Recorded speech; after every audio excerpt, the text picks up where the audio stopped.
Alright, so people, yesterday we were discussing about power sharing और हमने देखा power sharing में दो कंट्रीज़ का रोल मॉडल हमने लिया हुआ है, Belgium as well as Sri Lanka, और दोनों में अलग अलग एथनिक ग्रुप्स का सम्मेलन है।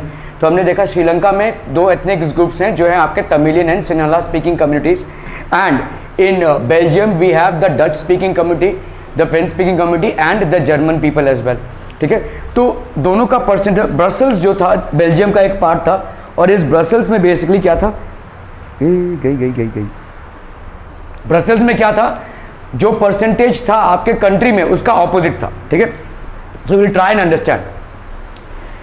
एक कंट्री फेल हुई, दूसरी कंट्री सक्सेसफुल हुई, क्योंकि one country was able to manage its diversity in ethnic groups well and the other country was not able to manage the diversity well. Power sharing ठीक से हुआ नहीं। ठीक है, in Sri Lanka the Sinhala community, ठीक है, सिन्हाला बेसिकली बुद्धिस्ट कम्युनिटी थी। ठीक है, अगर आप थोड़ा सा हिस्ट्री में पीछे जाएंगे, अशोका जो किंग थे तो उन्होंने अपने बच्चों को बुद्धिस्ट शिक्षा दी, और बुद्धिस्ट शिक्षा देकर उन्होंने अपने बेटे और बेटी को बुद्धिस्ट शिक्षा को प्रचार करने के लिए श्रीलंका भेजा था। ठीक है, वहाँ से श्रीलंका में बुद्धिस्ट कम्युनिटी स्टैब्लिश हुई और ये सिन्हाला कम्युनिटी बनी। बहुत पुरातन बात है। ठीक है, enjoyed अब even bigger majority and could impose its will on the entire country। भाई साहब इनका दबदबा था। ठीक है, तो श्रीलंका में क्या था, Sinhala community and the Tamilian community. तो सिन्हाला कम्युनिटी भाई साहब ज़्यादा मेजॉरिटी से थी और ये अपना हमेशा मेजॉरिटी इम्पोज करती थी, it could impose its will on the entire country. ठीक है, तो this is basically the Sinhala community. ठीक है, they were disperse. Now let us look at what happened in both these countries. तो हम देखेंगे कि भाई साहब क्या हुआ था इन दोनों कंट्रीज में। ठीक है, पावर शेयरिंग, मेजॉरिटेनिज्म इन श्रीलंका। मेजॉरिटेनिज्म मतलब क्या होती है कि अगर कोई एक कंट्री किसी एक कम्युनिटी की मेजॉरिटी रखती है तो उसी का चलता है। ठीक है, दैट इज कॉल्ड मेजॉरिटेनिज्म। ठीक है, तो उसी का दबदबा है। So that is what happened as a blunder in the political system of Sri Lanka. ठीक है, so we will see what exactly had taken place. Majoritarianism in Sri Lanka. So we will see Sri Lanka emerged as an independent country in 1948. भाई साहब श्रीलंका क्या हो गया, it emerged as an independent country in 1948। हमारे भारत के साथ ही इसका independence हुआ। ठीक है, the leaders of the Sinhala community sought to secure dominance over government by virtue of their majority। तो जो सिन्हाला कम्युनिटी थी, जो बुद्धिस्ट कम्युनिटी थी, उन्होंने भाई साहब अपने ही कल्चर को प्रमोट किया और उन्होंने बोला कि हमारा ही डोमिनेंस चलेगा।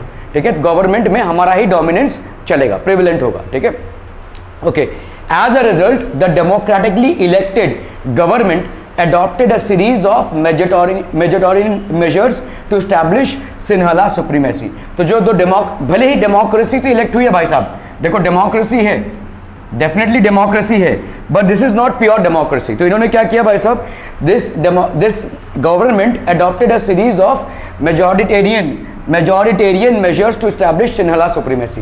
तो सिन्हाला सुप्रीमेसी को एस्टैब्लिश करने के लिए कुछ मेजॉरिटी मेजर्स लिए हुए। ठीक है, मतलब सिन्हाला का ही चलने वाला है। ठीक है, सो दे अडॉप्टेड सम मेजर्स। क्या क्या मेजर्स थे देखो, 1956 में ये मेजर्स जब आप बोलते हैं तो इन मेजर्स को कोट करना आपके आंसर्स में ज़रूरी है, इन कीवर्ड्स। ठीक है, 1956 में एक एक्ट पास हुआ जिसको Sinhala was registered as an official language. आप इंडिया में देखो, हम बोलते हैं ना हिंदी हमारी राष्ट्रभाषा है, लेकिन एक्चुअली में कोई राष्ट्रभाषा हमारी है नहीं। There is no national language for India, because हमारे इंडिया में जो डिवीजन स्टेट्स के हुए हैं वो लिंग्विस्टिक डिविजन्स हैं। So we can not have one language. ठीक है, one language as a supreme language. लेकिन श्रीलंका में 1956 में एक एक्ट पास कर दिया गया जिसके तहत सिन्हाला को ऑफिशियल लैंग्वेज डिक्लेयर कर दिया गया। सो आप किसको इन्फोर्स कर रहे हैं, आप किसको पावरफुल बना रहे हैं, सिन्हाला कम्युनिटी को। एक ब्लाइंड सपोर्ट दे रहे हैं आप सिन्हाला कम्युनिटी को, तुम्हारा ही लैंग्वेज अभी हमने ऑफिशियल लैंग्वेज बना दिया है। ठीक है, सारे ऑफिशियल लैंग्वेज मतलब क्या होता है, मतलब आपको ये लैंग्वेज सीखनी पड़ेगी। तमिलियन कम्युनिटी के भी होंगे आप, तो आपको ये लैंग्वेज सीखनी पड़ेगी, क्योंकि जितने भी ऑफिशियल कॉरेस्पॉन्डेंसेज होंगे, जितने भी ऑफिशियल चीज़ें होंगी वो सब इसी लैंग्वेज में होंगी, तो आपको सीखना ही पड़ेगा ये। ठीक है, okay, 1956 Act Sinhala was made as the official language Okay, the governments followed preferential policies that favored Sinhala applicants for university positions and government jobs.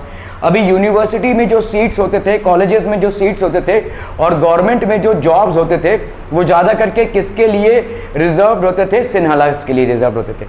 So Sinhalese had almost reserve, तो फेवर उनको ही मिलता था सारे government jobs में और सारे seats government colleges में सिन्हालान community को लोगों को जाती थी. ठीक है. A new constitution stipulated that the state shall protect and foster Buddhism. तो इस रिलीजन को फेवर मिलने लगा. ठीक है. Buddhism would be favoured, state मतलब nation, nation would favour and protect and foster. Buddhism का प्रचार होगा और बुद्धिज्म को प्रोटेक्ट भी करेंगे. ठीक है. So that was there. All these government majoritism in Sri Lanka कैसे प्रोपेगेट है देखो. All these government measures coming one after the other gradually increased the feeling of alienation. Alienation मतलब हम भाई साहब हमारा कोई वजूद नहीं है यहाँ पे, हमको कोई पूछता ही नहीं है. एलियनेशन. ठीक है. दैट इज आइसोलेटेड फील करना या नेग्लेक्टेड फील करना. ठीक है. Among the Sri Lankan Tamils. तो तमिलियंस जो थे, जो पहले आकर बसे थे, प्लांटेशन वर्कर्स थे बेसिकली. तो ब्रिटिशर्स के टाइम पे ब्रिटिशर्स लोगों ने तमिलियंस को उठाकर यहाँ पे लाए थे to work in different plantations और वो वहीं पे बस गए, पीढ़ी दर पीढ़ी वहीं पे वो अपनी फैमिलीज बसाते गए. लेकिन ये सिन्हालान कम्युनिटी के लैंग्वेज को प्रेफरेंस मिल रहा था, गवर्नमेंट जॉब्स में और यूनिवर्सिटीज़ में इनके लोगों को चांस मिल रहा था. सिन्हाला को ऑफिशियल लैंग्वेज बना दिया गया, सिन्हाला कम्युनिटीज़ के लोगों को ज़्यादा प्रेफरेंस मिल रहा था. तो बट ऑब्वियस सी बात है कि जो तमिल कम्युनिटी है that felt neglected and that felt alienated as well. ठीक है. Okay. They felt that none of the major political parties by the Buddhist Sinhala leaders were sensitive to their language and culture. तो इनको ये लगने लगा कि ना ही हमारे लैंग्वेज को कोई प्राथमिकता दी जाती है और ना ही हमारे कल्चर का कोई रिस्पेक्ट है इस कंट्री में. सो दे फेल्ट वेरी एलिएनेटेड क्योंकि उनके लिए कुछ भी नहीं हो रहा था successively. They felt that the constitution and government policies denied them equal political rights. तो इनको equal political rights deny कर रहे थे. Discriminated against them in getting jobs. इनको jobs नहीं मिल रहा था. And other opportunities. Universities में भी इनको chance नहीं मिल रहा था. And ignored their interest. तो इनके जो भी interest थे इनको ignore किए जा रहे थे. इनके job opportunities नहीं मिल रही थी. तमाम चीज़ों से इनको क्या किया जा रहा था? शोषित किया जा रहा था. ठीक है. As a result, the relation between Sinhala and Tamilian communities strained over time. तो अभी अगर आपको दिख रहा है कि किसी को पार्शियलिटी मिल रही है, कोई ऊपर जा रहा है और आपके पास टैलेंट और नॉलेज होने के बावजूद भी आप ऊपर नहीं आ पा रहे हैं क्योंकि आपको अपॉर्चुनिटीज़ में नहीं मिल रही, तो क्या होगा? क्लैश होगा, जेलसी होगी. क्लैश तो होना ही होना. जेलसी क्या है? मतलब आप देख रहे हैं कि सेम टैलेंट होने के बावजूद, सेम नॉलेज होने के बावजूद उसको प्रेफरेंस मिल रहा है और मुझे नहीं. ठीक है. तो इससे क्या हो गया? सिन्हाला और तमिल कम्युनिटीज़ में आपका क्लैशेस होने लगे. They strained and became worse. The Sri Lankan Tamils launch parties and struggles. Recognition of Tamil as an official language. Tamil को एक ऑफिशियल लैंग्वेज माना जाने लगा. ठीक है. Tamil was basically recognise as an official language. Regional autonomy होने लगी. पैसा पूरे रीजन में ऑटोनॉमी होने लगी. ठीक है. Okay. So recognition of Tamil, Tamil was regarded as an official language. Regional autonomy होने लगी. किसकी भाई साहब? The Sri Lankan Tamils launch parties and struggles. तो इन्होंने क्या करने लगे भाई साहब? पार्टीज बनाने लगे, स्ट्रगल्स बनाने लगे, जुलूस निकालने लगे, अपने धरना देने लगे. तो जितने भी फाइट होते वो करने लगे. ठीक है. Recognition of Tamil as an official language. ये क्या क्या प्रेस करने लगे? They started to press for the need of Tamil as an official language. They protested against it. Regional autonomy demand करने लगे. मतलब इस रीजन पे हमारा ही गवर्नमेंट चलेगा, हमारे तरीके से चलेगा क्योंकि हमारे लोगों को कोई चांस नहीं मिल रहा है. हमें एक रीजन दे दीजिए श्रीलंका में जहाँ पे हम अपना गवर्नमेंट चलाएंगे अपने हिसाब से, क्योंकि आपका गवर्नमेंट ना तो हमें अपॉर्चुनिटी दे रहा है और ना ही हमारे कल्चर को रिस्पेक्ट कर रहा है, ना ही हमारे लैंग्वेज का कोई रिकग्निशन है. तो हमारा कोई वजूद ही नहीं है इस सिस्टम में. ठीक है. सो दे डिमांडेड दीज थिंग्स. ठीक है. Regional autonomy, equality for jobs and education. तो तमिल का जो फेडरेशन बन रहा था या जो मतलब सब यूनियन बन रहा था, they demanded equality for jobs and education. Okay. But the demand for more autonomy to provinces populated by the Tamils were repeatedly denied. तो भाई साहब रिपीटेडली डिनाई हो रहा था, मतलब ये डिमांड तमिल्स को डिनाई किया जा रहा था. दे वर रिपीटेडली डिनाइड दिस प्रिविलेज. ठीक है. Tamilians were repeatedly denied this privilege. तो तमिलियंस को बार बार इग्नोर किया जा रहा था. Okay. In 1980s, several political organizations were formed demanding an independent Tamil Eelam, that is a state in northern and eastern parts of Sri Lanka, ठीक है, liberation tigers of Tamil Eelam. तो इन्होंने भाई साहब 1980s में बहुत सारे पॉलिटिकल ऑर्गेनाइजेशंस बनने लगे, ठीक है, ये जुड़ने लगे, ये तमिलियंस एक कॉज को लेकर जुड़ने लगे। वेयर फॉर्म्ड, ये क्या डिमांड कर रहे थे, as independent Tamil Eelam that is state in northern and eastern parts of Sri Lanka. तो नॉर्दर्न और ईस्टर्न पार्ट्स ऑफ श्रीलंका में एक इंडिपेंडेंट स्टेट डिमांड करने लगे, ठीक है, और आगे चल के यही बना liberation tigers of Tamil Eelam, LTT group, which was one of the biggest terrorist organizations ever formed, ठीक है, in the entire world. The dispersed between the two communities, what were the two communities, Sinhala community and the Tamilian communities, resulted into widespread conflict. अभी भाई साहब लड़ाई पे उतर आए हैं दोनों, ठीक है, तो सिविल वॉर चालू हो गया है अभी। सिविल वॉर मतलब देश के अंदर ही अंदर जब वॉर चालू हो जाता है तो उसको हम बोलते हैं सिविल वॉर वाला सिचुएशन, ठीक है। So now they were in total conflict with each other, it soon turned into a civil war. Civil war मतलब पूरा पूरा अपफ्रंटली कॉन्फ्रंटेशन हो रहा है, war between the citizens of the same country. एक कंट्री दूसरे कंट्री के साथ जब वॉर लड़ती है तो वो बाउंड्री पे होते हैं, वो दूसरे तरीके का वॉर होता है, लेकिन कंट्री के लोग ही जब आपस में वॉर लड़ते हैं तो उसको हम क्या बोलते हैं, सिविल वॉर, ठीक है। So between the two communities there was a constant clash and that resulted into a civil war. As a result thousands of people of both the communities have been killed, मारे जाते थे लोग, एक दूसरे को मार रहे हैं, मर्डर कर रहे हैं भाई साहब, ठीक है। So thousands of people from both the communities were killed on a daily basis, ठीक है, मैसेकर होने लगा। Many families were forced to leave the country as refugees and many more lost their livelihoods.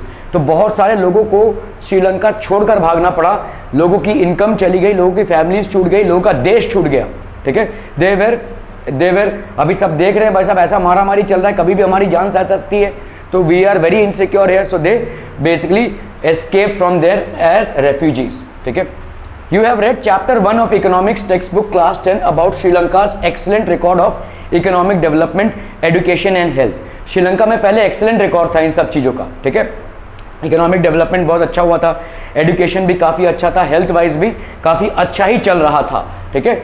But the civil war has caused a terrible setback, लेकिन civil war के चलते ये सब ठप हो गया, ठीक है, to the social cultural and economic life of the country. तो आप कितना भी अच्छा किसी भी देश को चला लें, लेकिन अगर आप किसी कम्युनिटी को इग्नोर कर रहे होंगे, किसी कम्युनिटी को बार बार पुश कर रहे होंगे, if you are not having a neutral attitude towards people and if you are having a biased attitude towards people in any kind of governance, some point or the other it will fail, और ये failure हुआ, ठीक है। तो in spite of having a very efficient social setup in terms of education, development and health, the system of government is now starting to crash because now there is a direct conflict or clash between the two communities resulting into a full-fledged civil war, ठीक है।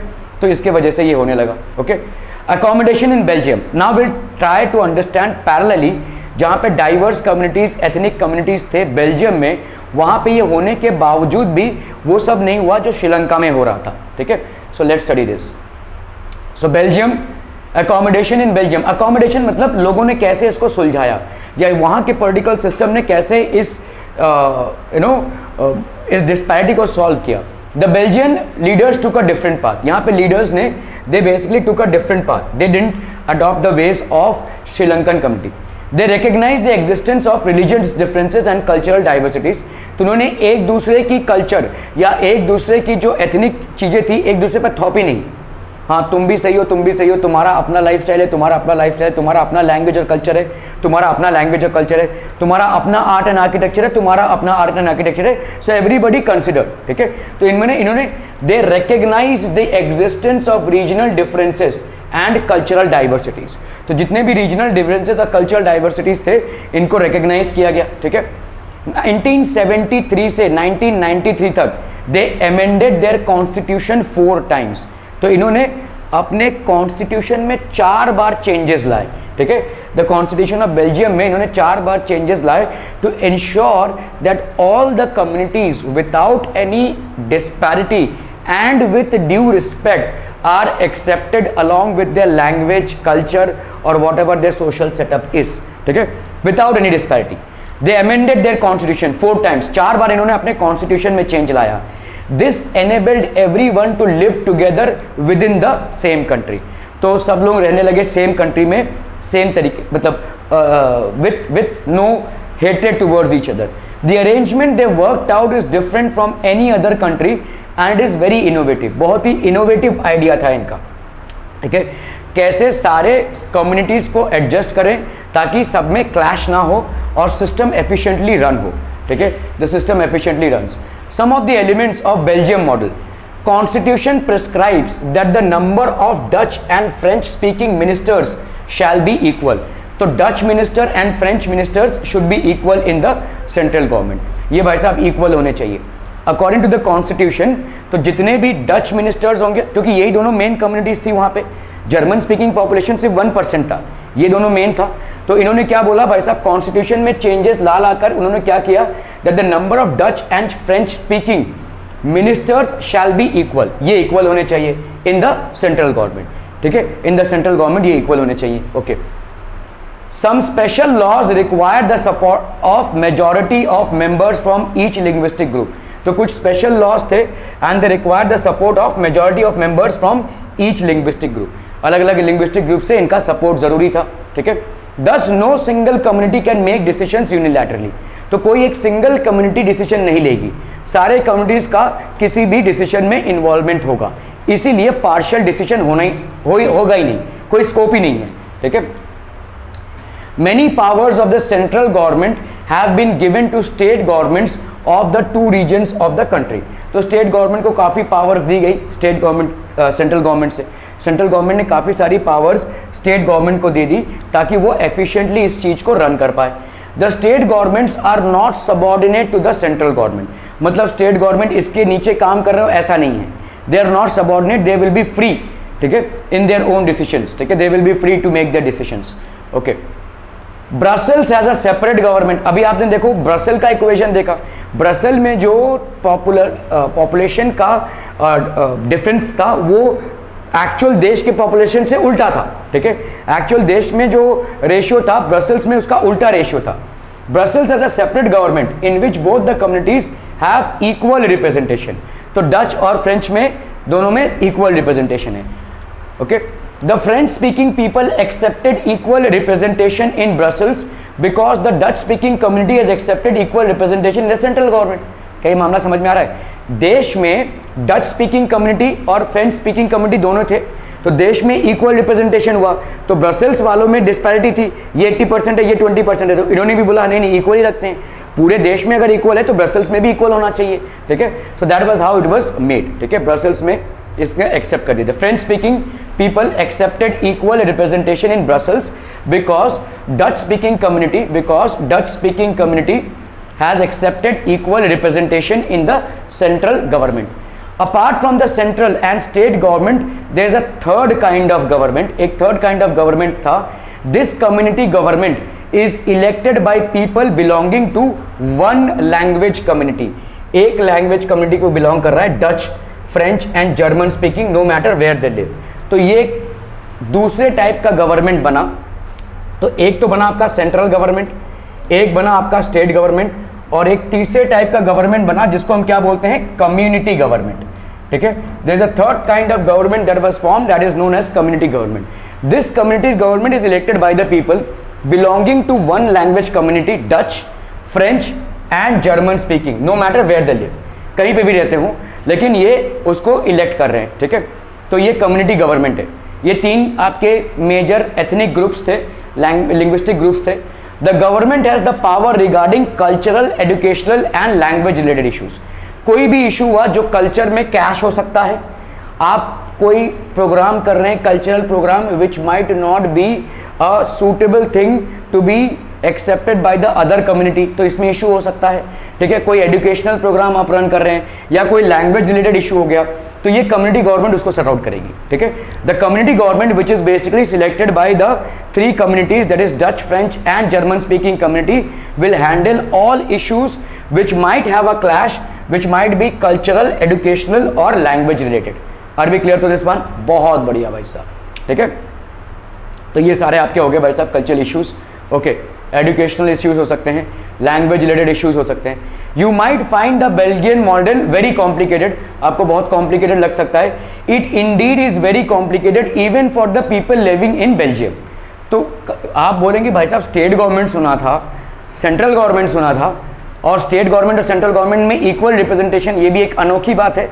और उससे भी बड़ी अनोखी बात है कि एक और कम्युनिटी गवर्नमेंट भी है, ठीक है, जिसमें सारे कल्चरल रिलेटेड इश्यूज सॉल्व होते हैं। तो एक अलग तरीके का इनोवेटिव आइडिया था, ठीक है। तो थोड़ा सा कॉम्प्लिकेटेड लग सकता है, लेकिन इसमें कोई भी ह्यूमन राइट्स का वायलेशन नहीं होगा, कोई भी कम्युनिटी सप्रेस नहीं होगी, और सारे को इक्वली कंसिडर किया जाएगा, ठीक है।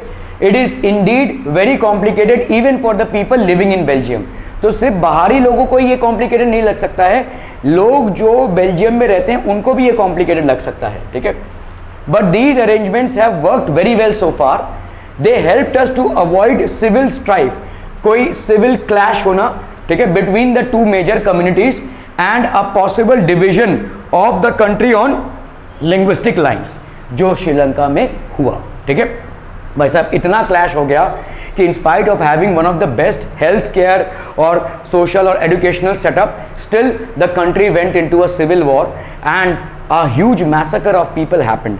बहुत बड़ी तादाद में लोग मारे जाने लगे, नौबत यहाँ तक आ गई कि देश छोड़ के लोग भागने लगे, रिफ्यूजीज होकर भागने लगे, ठीक है। It became almost impossible to stay in that area, ठीक है। लेकिन यहाँ पे देखो प्रॉपरली वेल मैनेज हो रहा है सिस्टम, ठीक है। So there is no reason why people would clash with each other irrespective of all ethnic, linguistic और social differences, ठीक है। तो ये आपका गवर्नमेंट का एक efficient system है। When many countries of Europe came together to form the European Union, Brussels was chosen as its headquarters, ठीक है। तो जब यूरोपियन यूनियन बना तो ब्रसेल्स को हेडक्वार्टर्स चुना गया, क्योंकि ब्रसेल्स ने बहुत इफेक्टिवली इस पूरे चीज को मैनेज किया था। अपने कंट्री में जो एथनिक डाइवर्सिटी थी उसके चलते कोई सिविल वॉर की सिचुएशन ना हो जाए, इसको बड़े इफेक्टिवली और इनोवेटिवली इसको मैनेज किया था। It was like a reward to be awarded to Brussels to be chosen as the headquarters for the European Union, ठीक है। तो ब्रसेल्स को चुना गया। What do we learn from these stories of Belgium and Sri Lanka? So what do we learn from here? So Belgium basically both are democracies, दोनों भाई साहब democracies हैं, ठीक है। Yet they dealt with the question of power sharing differently. इन्होंने जो power sharing का concept है इसको अलग तरीके से डील किया। दोनों democracy है, government of the people, by the people और for the people, but the way in which they actually propagated the entire concept of power sharing was entirely different, ठीक है। Okay, so Belgium भाई साहब, the leaders have realized that the unity of the country is possible only by respecting the feelings and interests of the different communities and regions. किसी एक community को प्राथमिकता देना या किसी एक कम्युनिटी को डिसरिगार्ड करना, that will actually lead to a civil war as it happened in Sri Lanka, ठीक है। So the leaders have realized that the unity of the country, Belgium में बड़े इनोवेटिव तरीके से लीडर्स ने इसको रियलाइज किया और अकॉर्डिंगली उन्होंने अपना पॉलिटिकल सेटअप बनाया, ठीक है। They accordingly made their political setup. Such a realisation resulted in mutually acceptable arrangements of sharing power. तो अभी जो पावर शेयरिंग हो रही है म्यूचुअली एक्सेप्टेड वे से हो रही है, ठीक है। श्रीलंका का देखते एकदम, it shows that if a majority community wants to force its dominance over others and refuses to share power, it can undermine the unity of the country, ठीक है। ये हमको क्या दिखा रहा है, अगर एक मेजॉरिटी कम्युनिटी, श्रीलंका में क्या हो गया भाई साहब, मेजॉरिटी कम्युनिटी किसकी थी, सिन्हाला की, और इन्होंने फोर्सिबली किसको फोर्स लगाया भाई साहब, तमिलियन कम्युनिटी को। Community wants to force its dominance over others and refuses to share power, share नहीं करेंगे पावर, ठीक है।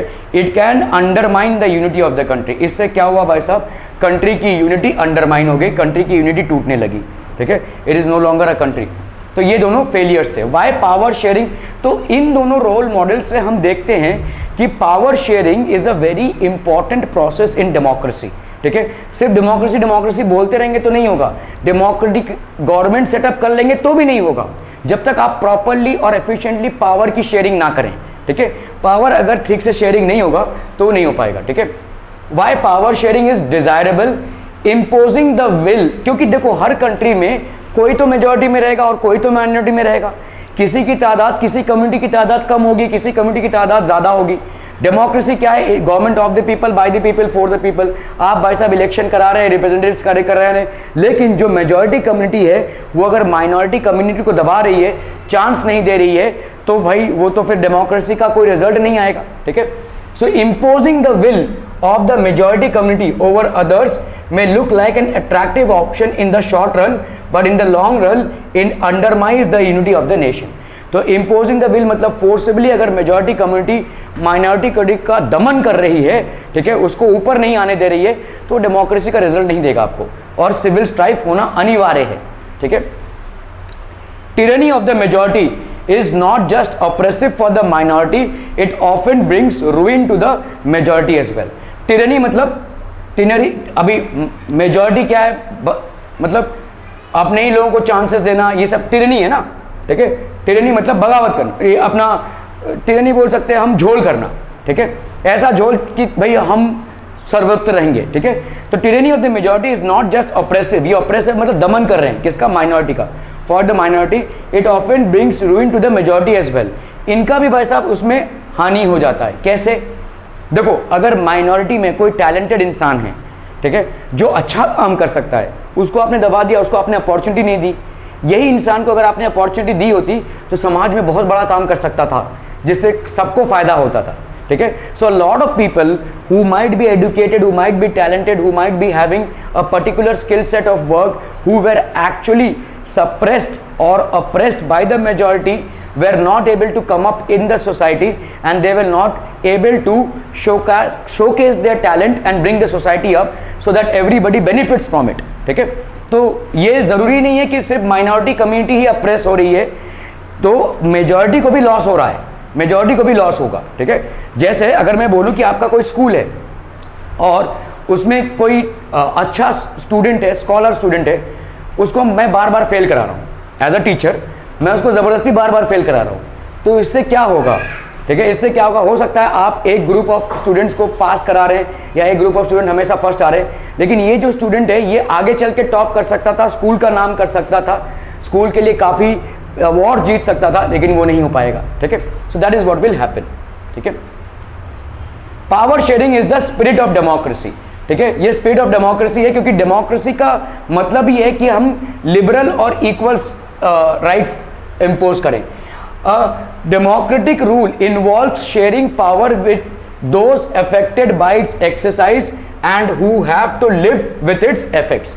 तो भाई साहब, डेमोक्रेटिक रूल में कुछ लीडर्स होते हैं जो पावर्स को एक्सरसाइज करेंगे, और कुछ पूरी प्रजा होती है जो उस पावर्स के एक्सरसाइज के इंजाम को भुगतेगी। ठीक है, so who have the like, तो इफेक्ट्स और पावर्स, ठीक है, ये सब एक साथ चलेगा। Okay, reasons prudential and moral, reduces conflict between social group. अगर पावर शेयरिंग होती है तो प्रूडेंशियल रीजंस क्या क्या हैं? प्रूडेंशियल मतलब लॉजिकल रीजंस। ठीक है, तो आपके लॉजिकल रीजंस क्या क्या हैं? इमोशनल रीजंस नहीं, लॉजिकल रीजंस, रैशनल रीजंस। तो इससे क्या होगा भाई साहब? Conflict between different social groups ये रिड्यूस होगी, क्योंकि ये देख रहे हैं कि भाई साहब हमारे यहाँ से भी रिप्रेजेंटेटिव्स पार्लियामेंट में, ये देख रहे हैं हमारे यहाँ से भी रिप्रेजेंटेटिव्स पार्लियामेंट में, तो किसी भी सोशल राइट का उल्लंघन नहीं होगा। ठीक है, okay, ensures greater political stability of the political order. ठीक है भाई साहब, पॉलिटिकल स्टेबिलिटी बरकरार रहेगी, क्योंकि लोगों को पॉलिटिकल सिस्टम पे भरोसा रहेगा। ठीक है, लोगों के राइट्स वायलेट नहीं होंगे, सो पॉलिटिकल सिस्टम पे लगभग सबका एक भरोसा रहेगा। ठीक है, अभी हम moral values will bring out better outcomes, इससे सोसाइटी का डेवलपमेंट भी होगा। ठीक है, ओके, मॉरल वैल्यूज क्या क्या है? Citizens participation acquires a stake in the system. Stake मतलब क्या बोलते हैं? जो सिस्टम है उसके मैन्युफैक्चरिंग में स्टेक आता है। ठीक है, तो मॉरल वैल्यूज क्या हो जाएंगे? Citizens would participate and they would acquire a stake in the system. तो सिस्टम को भाई साहब उसमें पार्टिसिपेशन बढ़ेगा, सिटीजन्स का गवर्नमेंट फॉर्मेशन में पार्टिसिपेशन बढ़ेगा। ठीक है, तो they will certainly form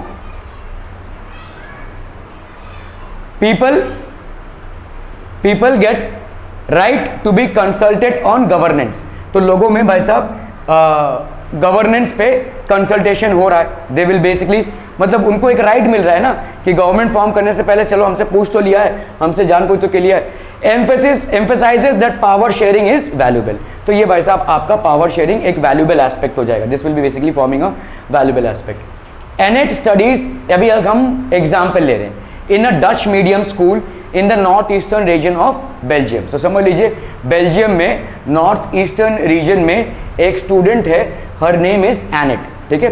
Annette studies in a Dutch medium school in the north eastern region of Belgium. Many French speaking students in her school want the medium of instruction to be French. अभी बहुत सारे French जो students हैं, they want the medium of instruction to be done in the French language. Okay, अभी देखो school क्या कर रही है, Selvi studies in a school in the northern reason of Sri Lanka, ठीक है। All the students in our school are Tamil speaking and they want the medium of instructions to be in Tamil, ठीक है। तो अभी बेसिकली होगा क्या, देखो बेल्जियम में if the parents of Annette and Selvi were to approach respective governments to realise the desire of the child who is more likely to succeed, कौन ज़्यादा सक्सीड हो जाएगा, ठीक है, who is more likely to succeed, ठीक है। तो obviously यहाँ पे ये सक्सीड हो जाएगी क्योंकि पूरे मीडियम ऑफ इंस्ट्रक्शन में वही हो जाएगा, ठीक है। Okay, hauler's dilemma. As usual Vikram was driving on a motorbike under a wall of silence and Vetal was on the pillion rider। Vikram Vetal की कहानी सुन चुके हैं हम, ठीक है। ओके, तो भाई साहब ये वेताल है, कोई भूत है। As usual Vetal started telling Vikram a story to keep him awake while driving, ठीक है। This time the story went as follows. In the city of Beirut there lived a man called Khalil. His parents came from different communities, ठीक है। His father was an Orthodox Christian and a mother a Sunni Muslim. This was not so uncommon in this modern cosmopolitan city, ठीक है। तो father Christian थे, mother मुस्लिम थी। Came to live in its capital Beirut. They lived together, intermingled, yet fought a bitter civil war amongst themselves. भाई साहब बहुत civil war चल रहा था, ठीक है, बेरूट में। Okay, so one of Khalil's uncles were killed in that war. तो खालिल के एक अंकल की डेथ हो गई उस वॉर में, ये सिविल वॉर चल रहा था, ठीक है। At the end of the civil war Lebanon's leaders came together and agreed to some basic rules of power sharing among different communities. तो लेबनान के जो लीडर्स थे, क्रिश्चियन हो चाहे भाई साहब मुस्लिम हो, so they all came together and decided that power sharing should be made very efficiently to ensure that no more civil wars are happening and no more loss to life and property are happening as well, ठीक है। As per these rules, the country's president must belong to the Maronite sect of the Catholic Christians। ये country के president हो गए, ठीक है।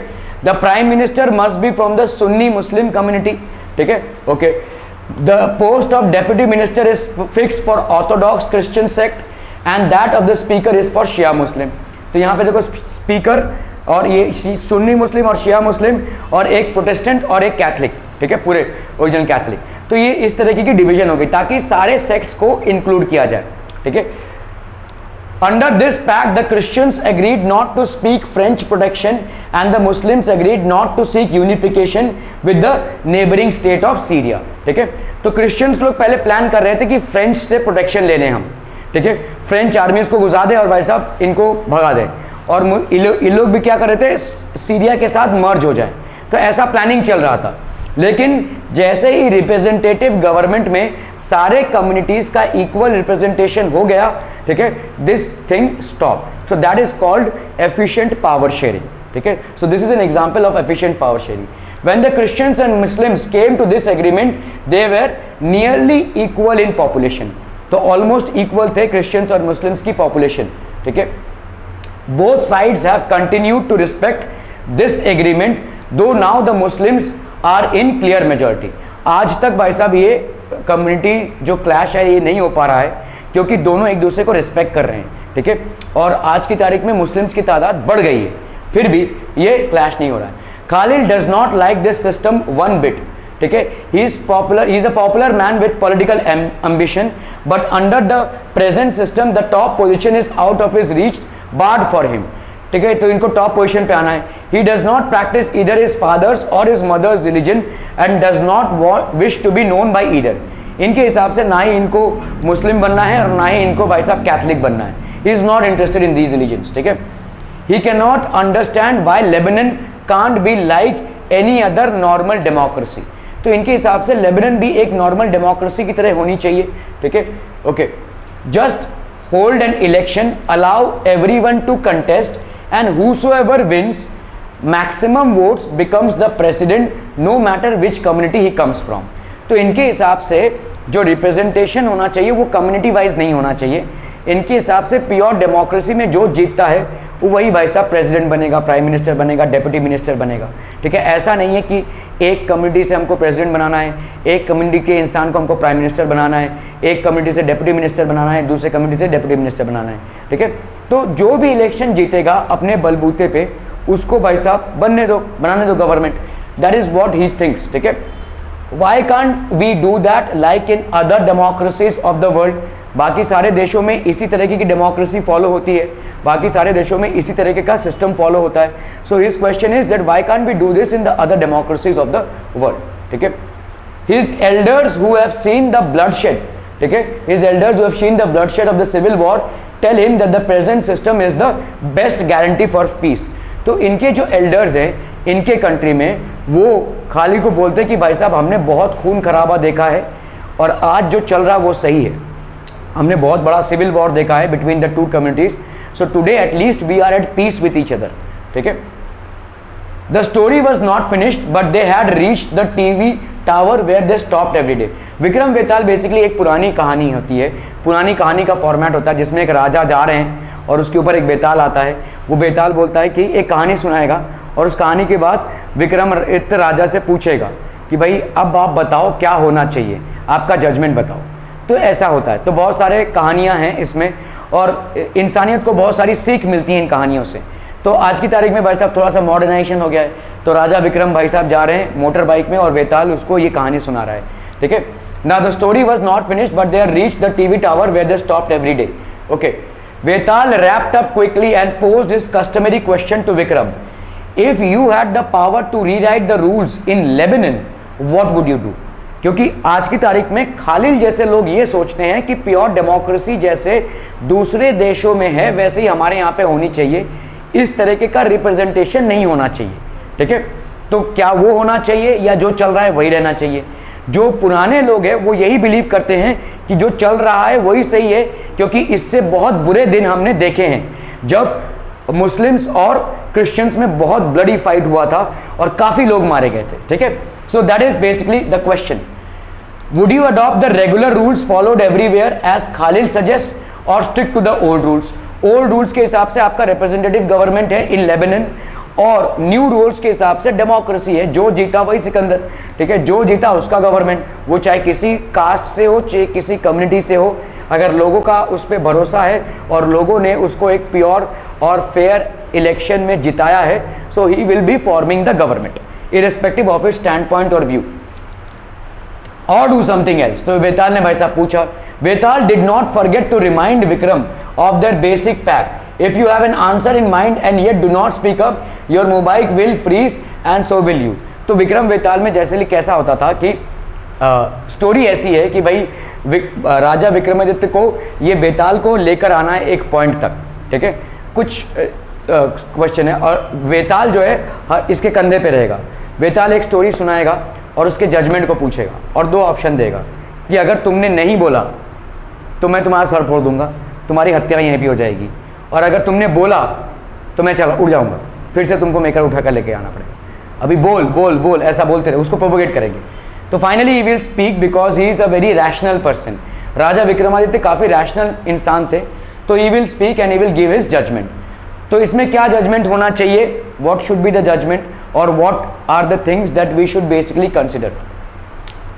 Forms of power sharing. ठीक है.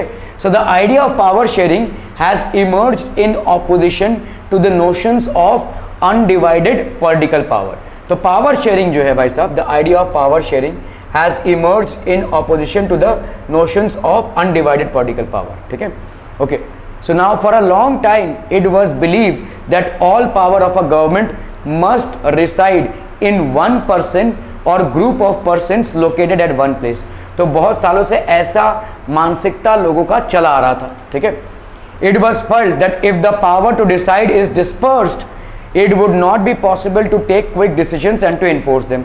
तो ऐसा माना जाता था कि अगर भाई साहब डिस्पर्शन ऑफ पावर हो जाए, मतलब जो पावर है अगर वो भाई साहब सब में फैल जाए और ज़्यादा लोग इसमें आ जाएं, तो it will not be a radical decision, तो डिसीजन लेने में टाइम लगेगा, ठीक है, okay.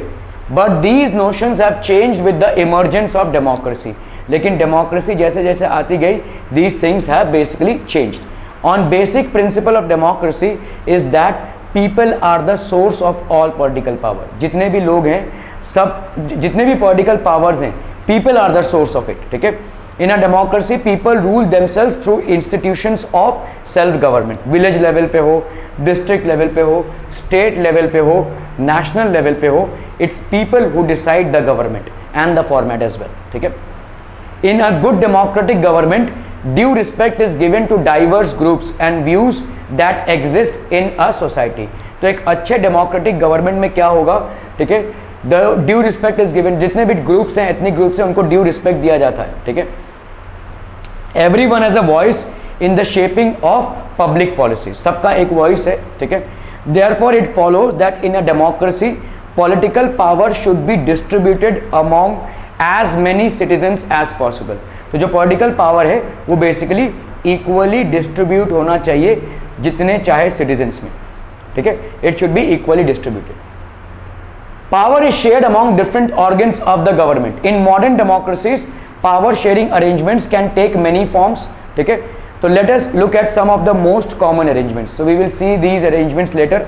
Thank you so much for today's time. Okay, कौन सा स्लाइड है जरा याद रखिएगा भाई।